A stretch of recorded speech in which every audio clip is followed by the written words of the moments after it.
നവീകരണ പ്രവർത്തനത്തിനായി കൊല്ലം നഗരത്തിലെ ആശ്രാമം ലിങ്ക് റോഡ് അടച്ചു. 2 മാസത്തേക്കാണ് 2 ദേശീയപാതകളെ യോജിപ്പിക്കുന്ന റോഡ് അടച്ചിടുന്നത്. 3 ഭാഗങ്ങളിലായി നടത്തുന്ന ടാറിങ്ങിൽ ഒരു ഭാഗം പൂർത്തിയാവുന്നതിനനുസരിച്ച് തുറന്നു നൽകും. ചിന്നക്കട ആശ്രമം റോഡിൽ നിന്ന് ലിങ്ക് റോഡിലേക്ക് പ്രവേശിക്കുന്നതിനുള്ള ചെറിയ റോഡിന്റെ നിർമ്മാണ പ്രവൃത്തികളാണ് ആദ്യം ആരംഭിച്ചത്. മുനീശ്വരൻ കോവിൽ മുതൽ ആശ്രമം ഹോക്കി സ്റ്റേഡിയം വരെയുള്ള നിർമ്മാണ പ്രവർത്തനങ്ങൾ ആരംഭിച്ചു കഴിഞ്ഞു. ഈ റോഡിന്റെ നിർമ്മാണം പൂർത്തിയാക്കുന്നതോടെ ഈ ഭാഗം തുറന്നു നൽകും. എന്നാൽ റോഡിലൂടെ താലൂക്ക് ജംഗ്ഷനിലേക്ക് പോകണമെങ്കിൽ റോഡ് നവീകരണം പൂർത്തിയാകേണ്ടി വരും.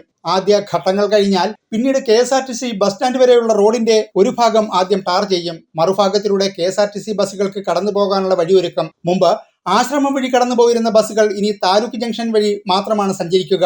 KSRTC ബസ് സ്റ്റാൻഡിന് മുൻഭാഗം മുതൽ ആശ്രമം മുനീശ്വരൻ കോവിൽ വരെയുള്ള ഭാഗം അടച്ചിട്ടുണ്ട്. എങ്കിലും ചെറിയ വഴികളിലൂടെ ബൈക്കുകൾ കടന്നു പോകുന്നുണ്ട്. റോഡ് നവീകരണത്തിന്റെ അവസാന ഘട്ടത്തിലാണ് കൂടുതൽ ദൂരമുള്ള KSRTC സ്റ്റാൻഡ് മുതൽ ഹോക്കി സ്റ്റേഡിയം വരെയുള്ള ടാറിംഗ് നടക്കുക.